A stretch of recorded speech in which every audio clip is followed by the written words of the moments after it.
So आत्ता मी आहे अलखतल मार्केटच्या इथे बेसिकली जसे आपल्याकडे मंडई आपली लागते तसं हे मार्केट आहे। इथे बेसिकली अख्ख्या जगभरातनं वेगवेगळ्या ठिकाणून फ्रूट्स व्हेजिटेबल्स येतात। आपण मेजरली फ्रूट व्हेजिटेबलवरती फोकस ठेवतो कारण इंडियातनं स्कोप जास्त आहे, इंडियातनं स्कोप बऱ्यापैकी आहे। इथे आत्ता मी काही जे विक्रेते आहेत त्यांच्याशी आमचं बोलणं झालं तर विक्रेत्यांकडनं असं आलं की वेगवेगळ्या देशातनं माल येतो, त्यातल्या त्यात गुजरातचे फ्रेंच बीन्स चांगल्या प्रमाणात येतात।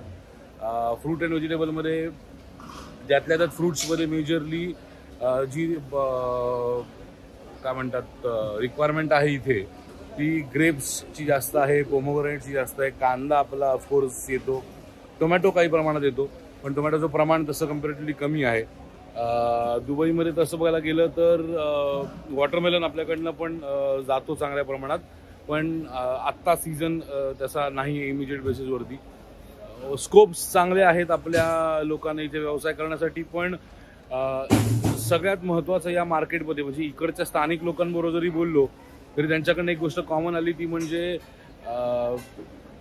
तुम्हाला इथे येऊन व्यवसाय करता आला पाहिजे किंवा इथे येऊन तुमचे असोसिएट्स बनवता आले पाहिजेत। तुम्ही जर तिथे बसून तुमचा व्यवसाय करण्याचा प्रयत्न करत आहात असाल तर थोडंसं लिमिटेशन येतं बऱ्याच वेळा, पण जर असोसिएट असतील, जर तुमचं एक चांगला सेटअप इथे असेल, कुठेतरी कॉन्टॅक्ट्स असतील, विश्वास यांच्यावर ठेवता येईल असेल तर ते कॉन्टॅक्ट्स नक्कीच तुम्हाला कामाला येऊ शकतात।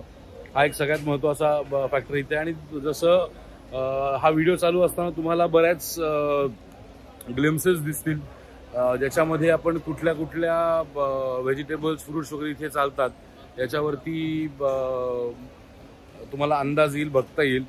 पण जर तुम्हाला फ्रूट्स व्हेजिटेबल्स ॲग्रिकल्चरमध्ये जर भारतातनं काम करायचं असेल तर इथे हा एक खूप मोठा स्कोप अवेलेबल आहे।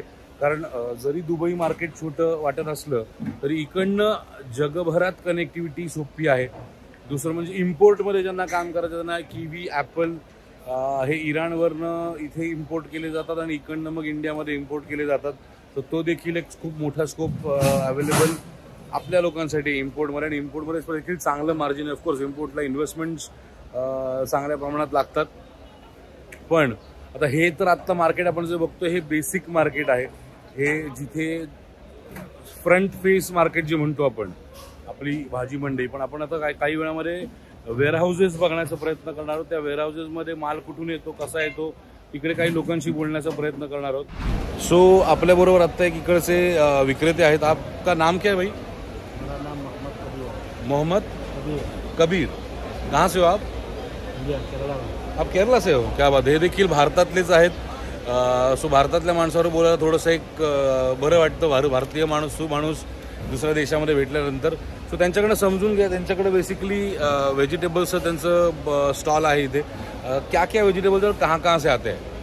इंडिया से आता है, ओमान से आता है, ईरान से आता है। ओके, अभी इसमें से इंडिया से क्या क्या आता है आपके पास जो दिख रहा है? इंडिया से चिल्ली आता है। ओके, अदरक और लहसुन। अदरक, लहसुन, चिली कहाँ का आता है? गोवा, चिल्ली। ओके, सब्जी बहुत आता है। उसमें से महाराष्ट्र में से क्या क्या आता है? महाराष्ट्र का मेन आता है चिल्ली और ओनियन। ओके, और फ्रूट्स में? फ्रूट्स में मैंगो, ग्रेप्स। ठीक है भाई, अभी आपको क्या लगता है, मतलब जिसको अगर इंडिया से यहाँ पे कुछ भेजना है तो बंदा कहाँ से भेज सकता है? मतलब आपको यहाँ पे आके बंदे को धंधा करना जरूरी है कि वहीं से धंधा कर सकता है? क्या है आपके सामान उतारने के लिए लाइसेंस बनता है, कंटेनर लेके आने डालने के लिए लाइसेंस वो है। और यहाँ पे बिक्री अगर सेल करना है तो अगर ये बड़ा दुकान में जाए कि कुछ नहीं बनता है, क्या चीज़ बनता है, ये चीज़ बनता है, इधर इतना है, मार्केट इतना ऐसा बोला बट बिकता है। क्योंकि क्या है, हम लोग के यहाँ पे बहुत सारे लोगों के दिमाग में ऐसा है कि अगर एक्सपोर्ट में पढ़ेंगे और यहाँ पे करेंगे तो पैसा डूबता है, तो उसके बारे में आपका क्या कहना है? वो नहीं है, मुश्किल है। चलो, थँक्यू कबीर भाई, थँक्स अ लॉट। सो ह्यांच्याकडनं समजून घेतलं आपण बेसिकली की आपण इथे विक्री करणं कसं शक्य आहे, कसं सोपं आहे, पण अगेन इकडचं लायसन्स असणं गरजेचं, का इकडचं असोसिएट असणं इम्पॉर्टंट आहे। क्या भाव आहे? 25 dirham का। आप खुद इम्पोर्ट करते हो तो यहाँ से लेते हो? नहीं हम लोग तो इधर से लेते हैं, इधर पंजाबी लोग लेके आते हैं हम। हा नाशिकचा कांदा आहे बेसिकली, इथे विकला जातोय। 1.5 दिराम त्यांचा रेट म्हणतात। 1.5 दिराम म्हणजे साधारणपणे बघायला गेलं तर आजच्या तारखेला एक 30 रुपये जरी, माफ करा 22 रुपये जरी पकडला दिरामचा आपला भाव, तर 22 गुणिले 16 या हिशोबाने तुम्ही कॅल्क्युलेट करू शकता। आत्ता आपल्याकडे मार्केटमध्ये आजचा रेट, आज तारीख आहे 20 ऑक्टोबर, आजचा रेट आपल्या मार्केटचा माझ्या मते 22-1 रुपये आहे। सो काय मार्जिन्स आहेत की भारतात इकडे कांदा एक्सपोर्ट करण्यामध्ये तुम्हाला समजू शकतात। इंडिया का और क्या क्या है? इंडिया वाला तो चिली है, दिखाइए चिली। ये इंडिया का चिली मार्केट में नंबर 1 में चलता है, सबसे ज्यादा चलता है ये चिली। उसको इमारत में बोलता है बंगाली चिली, बंगाली मिर्ची। ये G4, हाँ ये इंडिया का है। ये 20 dirham 1 box 4 kilo, fresh from Indian 4 kilo 20 dirham। इथे जर बघितलं तुम्ही तर इथे इंडियन व्हेजिटेबल, हा मिरचीचा इथे खूप चांगला रिक्वायरमेंट आहे। इंडियन मिरची ही आपल्या नंदुरबारची असेल कदाचित, तो याला देखील खूप चांगला। इसका कितना है आपने ये बॉक्स का? 1 box 4 किलो, 4 किलो का बॉक्स है और इसका रेट क्या बोला आपने? 20 dirham। 20 दिराम, 1 किलो 10 dirham, म्हणजे 5 दिराम पर किलो। नहीं ये बॉक्स लगेगा 5 dirham किलो, हाँ। 5 dirham। ऐसा किलो लगेगा 10 dirham, पर किलो 10 दिराम। ऐसा किलो लगेगा किलो में। All box wholesale price 20 dirham। Okay, मतलब किलो का रेट क्या पकड़ना है? दूसरा किलो का रेट 10 dirham। 8 दिराम पर किलो। 1 किलो लगेगा, हाफ किलो लगेगा, ऑल बॉक्स लगेगा 20 dirham। 8 दिराम पर किलोचा रेट आहे। 8 दिराम पकडायला गेलं तर साधारण 160 रुपयापेक्षा जास्त भाव होतो। आपल्याकडचा भाव काय तुम्हाला माहिती आहे। सो नाशिकचा कांदा, नंदुरबारची मिरची, या सगळ्याला खूप मोठ्या प्रमाणात मागणी आपल्याकडे इकडे आहे। सो या पद्धतीने ज्यांना एक्सपोर्ट्समध्ये यायचे त्यांनी या प्रोडक्टवरती, जर दुबई मार्केट तुमचं टार्गेट असेल आणि फ्रूट अँड व्हेजिटेबल्समध्ये तुमचं फोकस असेल तर ह्या 2 प्रोडक्टवरती फोकस ठेवू शकता। जेव्हा सीझन येतील तेव्हा द्राक्ष, ग्रेप्सवरती तुम्ही काम करू शकता। असे अनेक स्कोप्स याच्यामध्ये अवेलेबल आहेत। बाकी अजून स्टे अपडेटेड, स्टे ट्यून, काही ना काहीतरी गोष्टी अजून घेऊन येतो।